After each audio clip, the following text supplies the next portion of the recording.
Hello, this is Heather of Shutterbug 101. Today we'll be talking about the Panasonic Gx85 and its kit lens, the 12-32. Let's get started.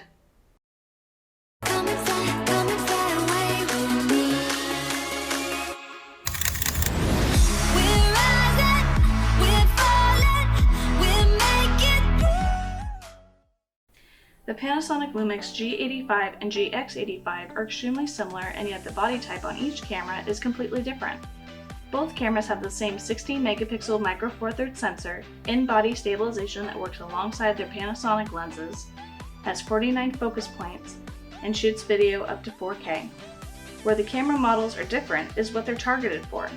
The G85 is more geared toward video, as it has a better grip and style for video, has a fully articulating touchscreen, has a microphone port available, and is environmentally sealed.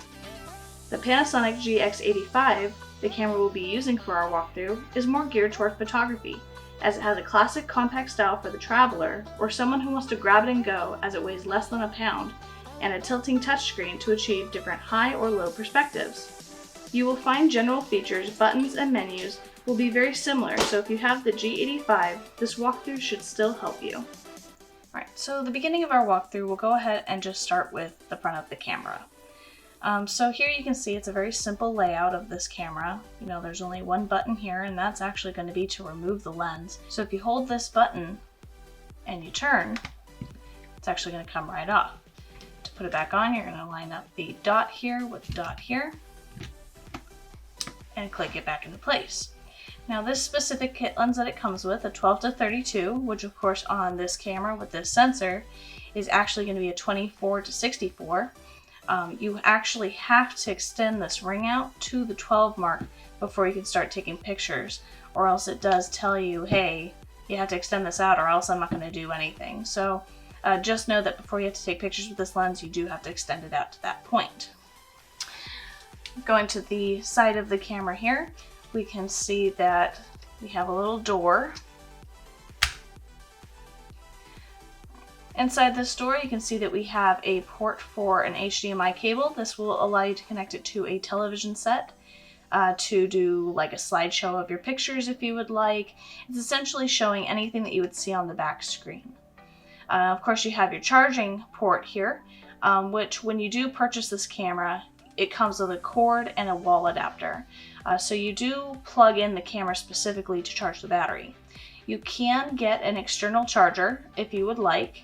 That's what I like to do with my camera that has this feature here. And then what I do like about this charging port is that if you were on the go, if you were hiking, if you're on vacation, and your battery starts to run low, you can actually use a battery pack and plug in the cord to the charging port and take pictures as it's charging the battery. So it's a good way to charge it on the go, because other cameras that don't allow this, you know, if you're out of batteries, you're out of luck. On the other side of the camera, as you can see here, we don't really have anything, so we'll just keep going on forward here to the top of the camera. So the top of the camera here, you can see that underneath this little protective door, we do have a hot shoe available for a off-camera flash, which is nice. Also on this camera, we do have a pop-up flash.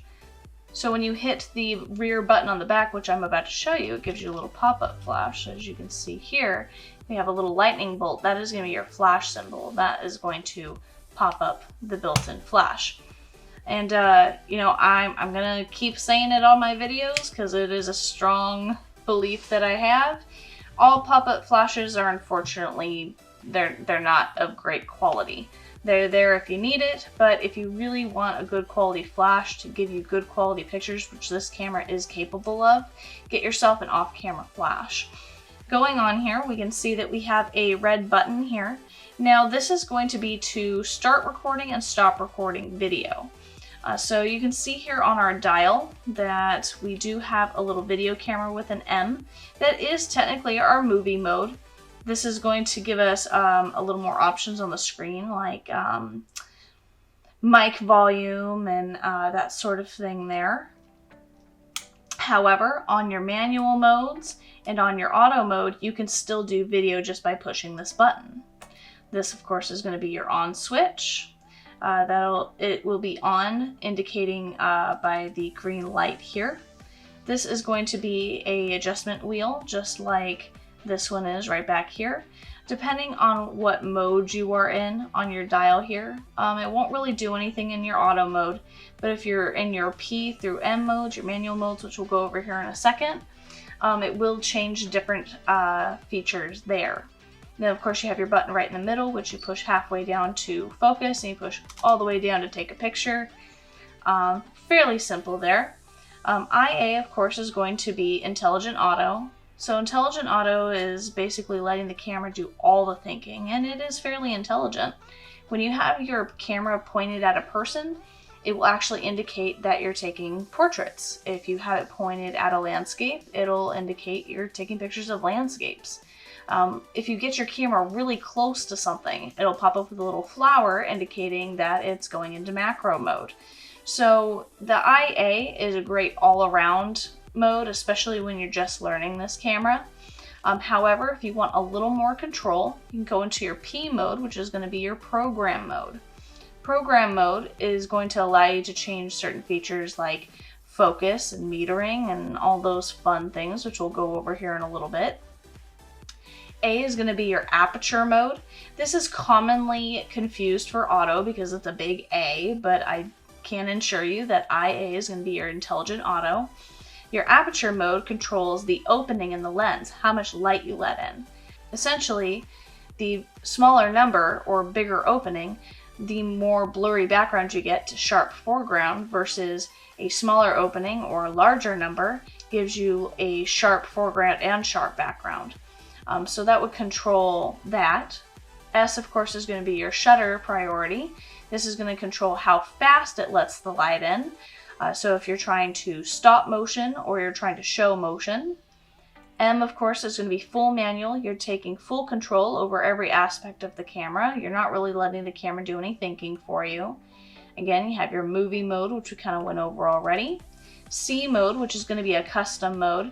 This is going to be very helpful if you are the type of person to take pictures of maybe things that you made, things that you're selling, products, anything that has a studio setting to it. So like my YouTube setup here, my lights are always the same, they're always in the same spot. I know my lighting is never going to change, so if I find that perfect setting to take pictures, I can actually save it to the C mode. So if I ever go, on a trip or something and I'm taking pictures in my P mode or my intelligent auto mode, and I come back home and go, I gotta take pictures of this stuff, you can go right to C mode and it's gonna remember what you saved it as. So it's a nice little shortcut there. The little squishy rectangle here is going to be our panoramic mode. That'll allow you to take nice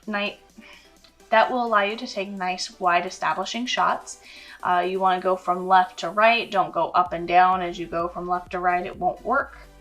Here we have our scene mode. This is going to be essentially auto presets. So if you wanted to get a little bit creative and see what the camera can do here, I'll give you a few different things here. Silky skin, relaxing tone, bright blue sky, romantic sunset glow versus vivid sunset glow, glistening water. They have, let's see here, handheld night shot, which is very popular. Clear night portrait, soft image of a flower, different foods, freeze animal motion, sports, black and white. There's all sorts of different little things to play with here, and then when you want to decide on one of those, you just hit the center button and it'll set that. Now if we go to the last little feature here on our dial, that's going to be a little painter's palette with a paintbrush. This is going to give us different filters. So we've all been on Instagram and seen the filters you can put over your photos. This is essentially before you take your photo. So you could do, sepia, black and white. This also has a, let me find it here, a 1-point color option, which is really cool. So what that'll allow you to do is it'll have you pick out one specific color of your scene and make the rest of it black and white. So if you want to get creative there, it is really cool.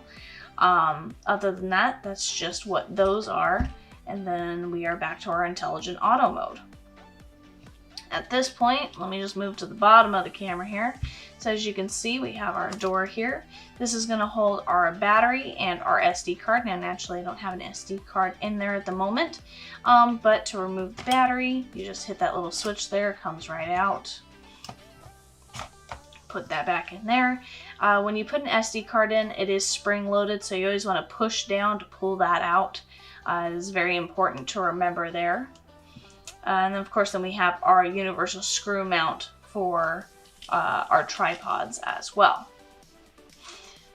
Now, going to the back of the camera where all the action happens. Here you can see that this camera does have an electronic viewfinder. You see that there is a sensor here, so when you bring it close up to your face, it does turn the sensor on versus bringing your face away. It'll turn the back screen back on. This little FN4 where it says LVF, that stands for Live Viewfinder. When we hit this once, it sets it to the viewfinder, nothing on the back screen. You hit it again, it's just the back screen. The sensor will be turned off, no viewfinder, and then you hit it one more time and it'll be back to auto there. Okay?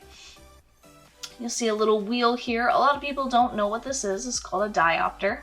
What this does is, because everyone's eyes are different, some people wear glasses, some people are nearsighted, farsighted, whatever it may be. If the camera says, hey, the picture's in focus, but when you're looking through here, it doesn't look like it's in focus, you can adjust this little wheel here and it'll adjust your focus properly so your eye can see through the viewfinder. Going on to our other function button here, function 3 is going to be listed with a little 4K and multiple boxes here. What that is, it's going to be our 4K burst mode. This will allow you to take pictures at 30 frames per second. It is pretty cool. I've had a lot of success using this mode, taking pictures of animals, concerts, kids running around. It's a lot of fun to have that option. What you would do is you would just hit that. You would go over here, turn that on. It's on. To turn it off, you turn it off. Fairly simple there. You have this button here is going to be your autofocus and auto exposure lock. So if you have it pointed at a subject and you hit this button down and hold it before you take your shot, it's either gonna lock your autofocus and lock your lighting. So if you do change it, or you move over to the side a little bit, or you just want to keep it locked on, that'll be your button there. Then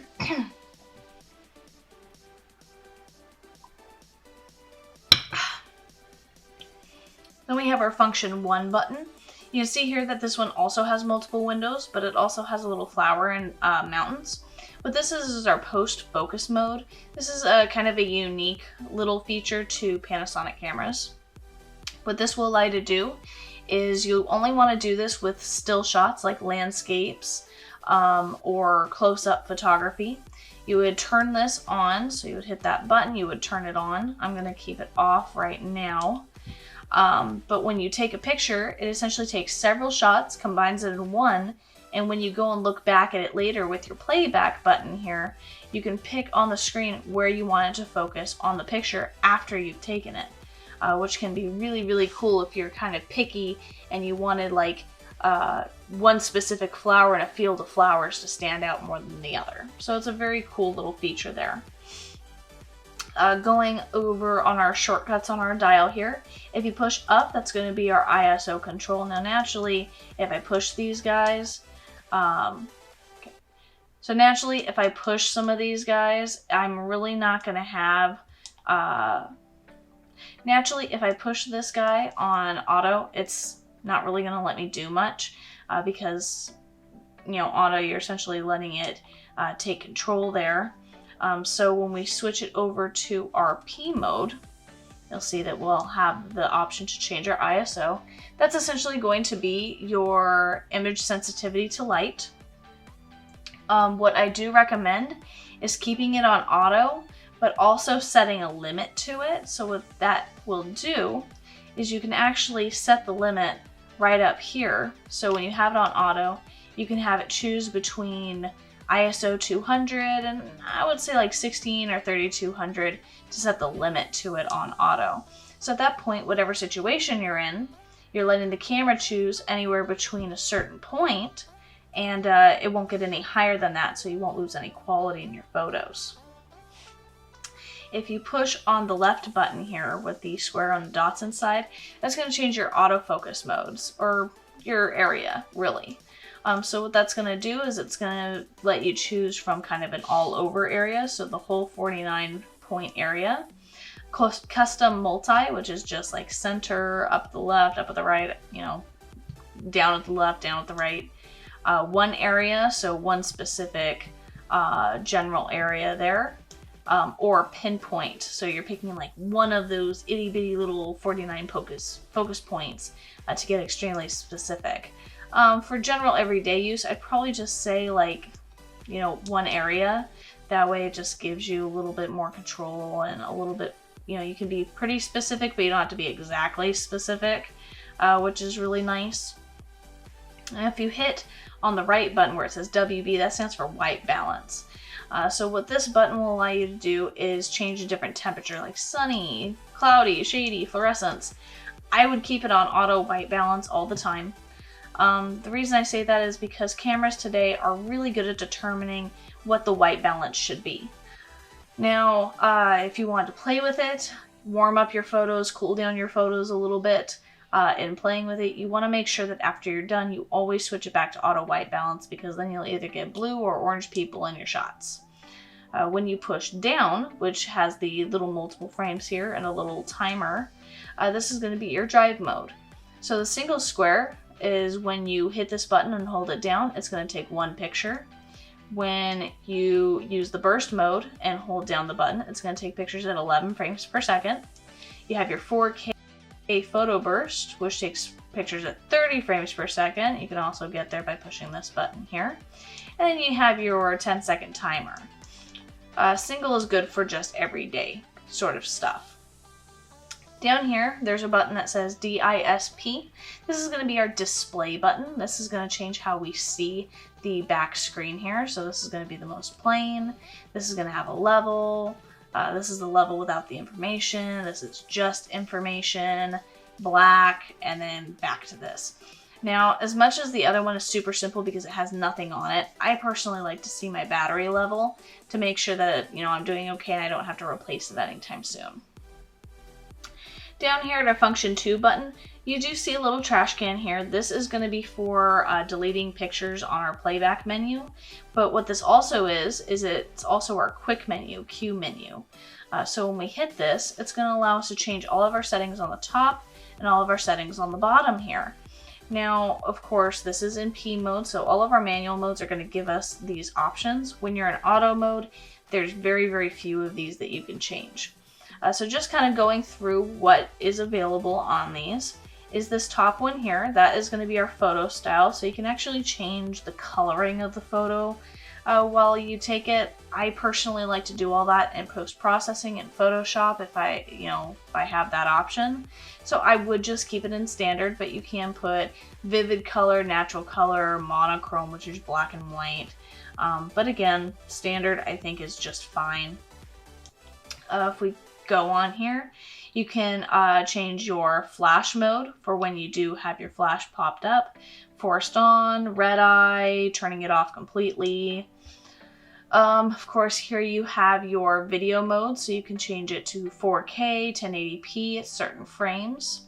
You have what size you want your JPEG, or if you would like to do RAW and JPEG is going to be right next to it. You have your focus mode, which is going to be laid out here as AFS, AFF, AFC, and MF. What AFS means is autofocus single, so this is going to be the perfect mode for when you're taking pictures of someone posing, of a landscape, anything that's not really going to go anywhere. AFC is going to be autofocus continuous. What this means is it's going to continually focus on things as they move, so it's good for sports and animals.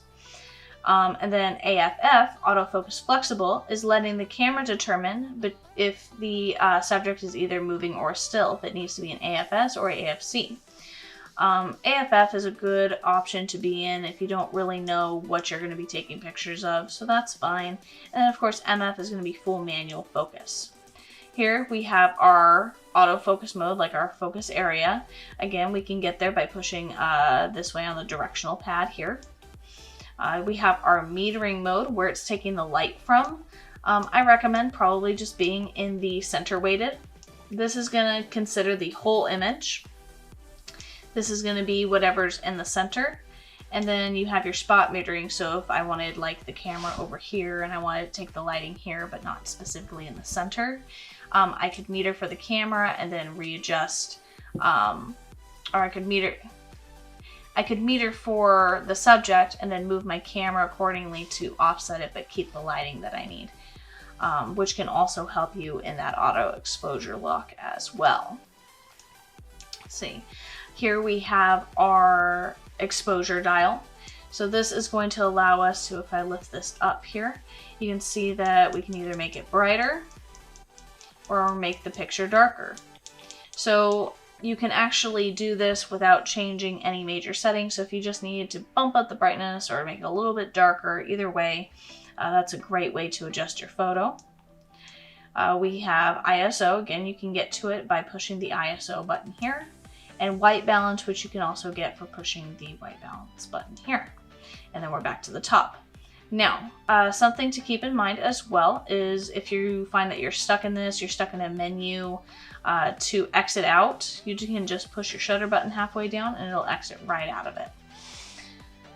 Another thing here is that our function buttons, FN2, FN1, things available on our quick menu, all of those are customizable. So if you find that you're not going to use some of these, like you're not going to use the post-focus mode or something like that, and you wanted quick access to, say, your exposure or stabilization or whatever it may be, you can assign these to what you want it to be. Now we'll go ahead and start going over the menu here. You know, this is the riveting, exciting stuff. Now, the whole purpose of our quick menu, the whole purpose of these function buttons is so you can avoid ever having to go into the menu. So keep in mind that I will be skipping over a few things in the menu just because we've already gone over them. And then there are some things that you're just never going to change. So I'll be talking mainly about the most important things that might be helpful for you to know. So again, there's photo style. You know, that's that standard vivid monochrome, but I would recommend doing that in post-processing. Filter settings, same thing. Aspect ratio, this is just going to be the ratio of photo. 4:3 is going to be the most popular. 16:9 is also a popular one, but I would just go with 4:3. Picture size, so depending on like the quality that you have available, if you have it on JPEG, you always want to do the largest JPEG available, and you always want to do the finest quality as well. Otherwise, you can also do just RAW or RAW with fine JPEG. Going down on page 2, you have your focus mode. Again, you can access this on quick menu. Metering mode, also on quick menu. Burst rate, also on quick menu. 4K photo, bracketing. And these are all things that you can access quickly. Self-timer can also be accessed through the drive mode here. Highlighting, shadow, eye dynamic, eye resolution, I wouldn't pay attention to those at all. These are all more of those, like, I'd rather do those in post-processing. Don't do it inside your camera just because you can. Post-focus, again, you can change that with this button here. High definition, again, I would keep that off.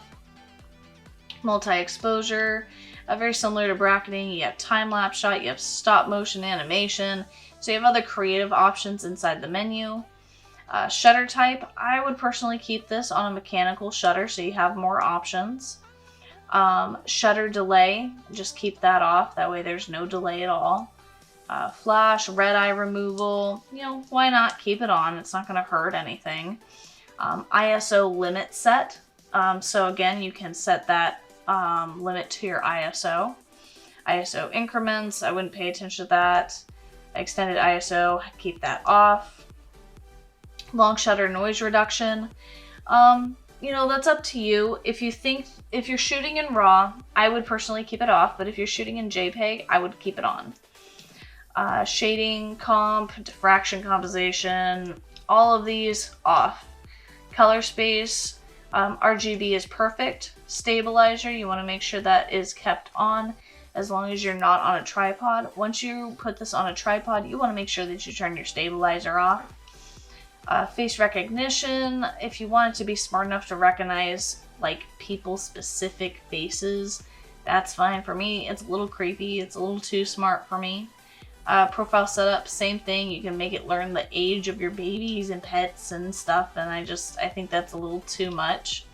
At this point, you go into your motion picture menu. It's going to give you very similar options: photo style, filter settings. Again, leave those alone. Stay off a stat movie. Record format, you can choose HP4 or AVHD. As it says on the screen here, this is best for your HD television. MP4 is going to be best for viewing on a computer. Record quality, so HD versus 4K. Again, focus modes, picture modes, depending on what you want it to display on the screen of how much you have left. I would put pictures personally because I care about pictures more than I do video. Continuous autofocus, you want to have that on for video.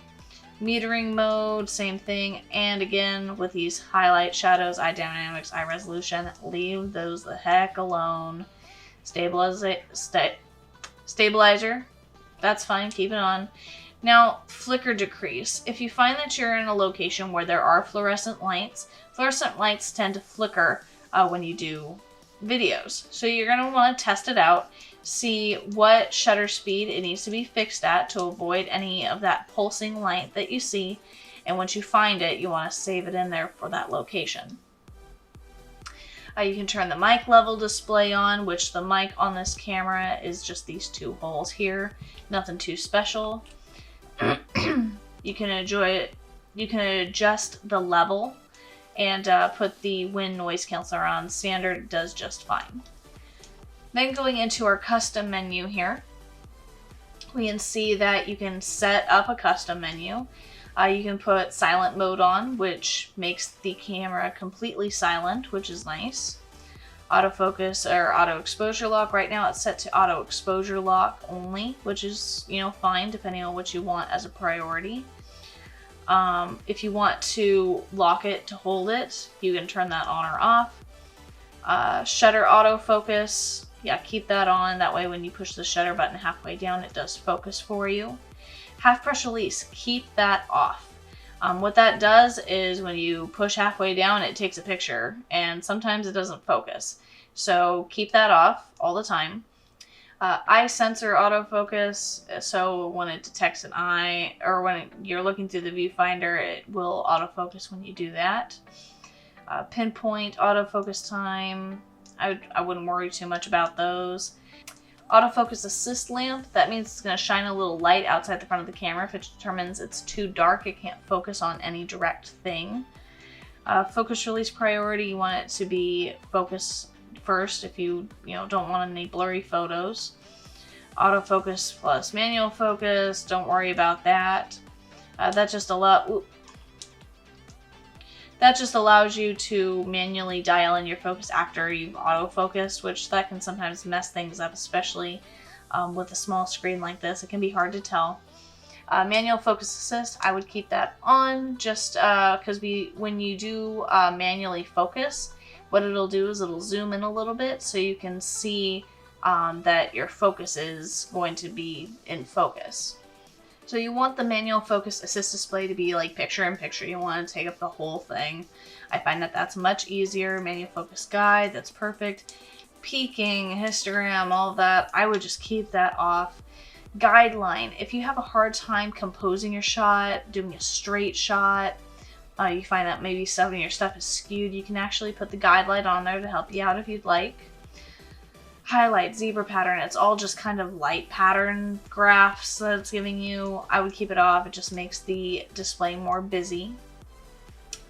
Dial guide, so it's essentially just letting you know what everything is up at the top, keep it on. Live viewfinder display style versus monitor display style, you can change those how you want. I find that a lot of people using the viewfinder like to have this set up much better. because it displays everything at the bottom like a DSLR style. So you can do that. And on the monitor style, have everything top and bottom. Monitor info display, definitely keep that on. Record area, don't worry about it. Remain display to how many pictures you have left. Auto review, so it'll come up with the picture you just took so you can review it real quick. You can adjust the duration of time of how long it's popped up. I have it set for 2 seconds so I can get a good look at it. Your function button set, so like function 1, function 2, 3, and 4 if you want to change those. Your quick menu to change the settings at the top and bottom of the camera when you hit your quick menu button. Your dial set, so you can check your dial priorities here, this one and this one up at the top. Video button, you can have this set on as a priority. So if you want to do a video in any of those modes, you can keep this on. Otherwise, it's going to want you to specify that you really want to do video. Eye sensor, so it's just, talking about this sensor here. Touch settings, so when it's talking about the touch settings here. Menu guide, and then shoot without lens, which I'm not sure why you would want to ever shoot without your lens. Then we have our setup, so you can do you can access your online manual. You can set the clock, world time. If you're going somewhere, you can actually set a travel date in the camera, so it'll do all of those changes for you. You can access your Wi-Fi. So this camera will allow you to transfer photos from the camera specifically to your phone or your iPad or whatever it may be, so you can send it to friends and family or social media. You can turn the beep and shutter sound on and off if you would like. Otherwise, shutter or the silence mode will do that as well. Live view mode, I would personally keep it on 60 frames per second. We usually see with our human eye between 24 and 30, so 60 frames is going to look really smooth for us.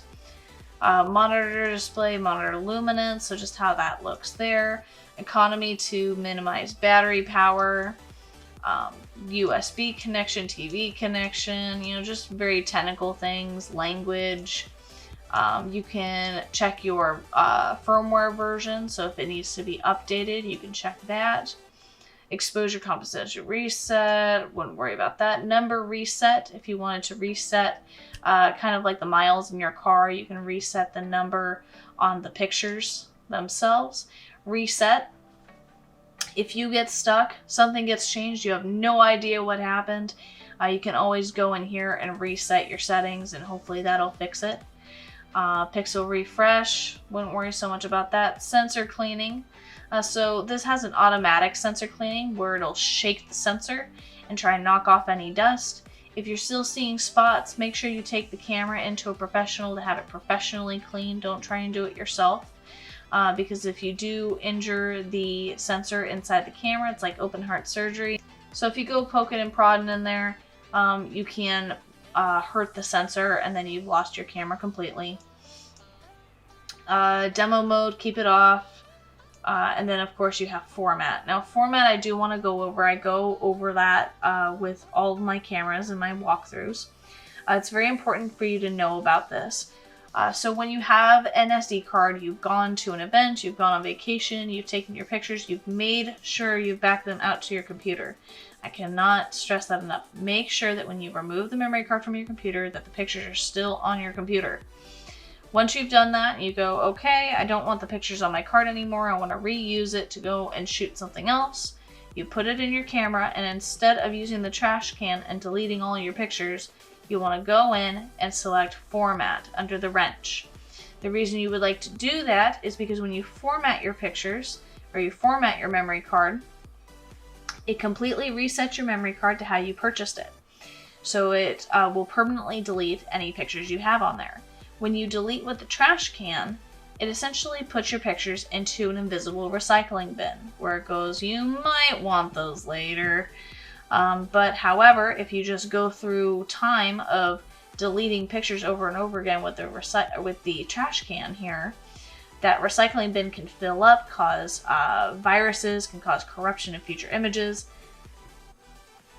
So for the sake of your future images and to avoid any disappointment, format your card every now and then, anytime you back up a large amount of pictures to your computer.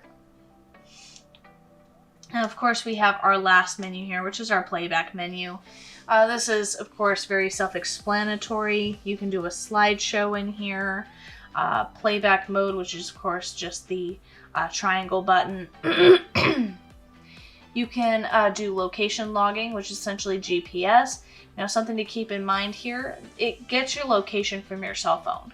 So if you took pictures in another state and then returned home and went, oh, I want to log all the locations to the state I was just at.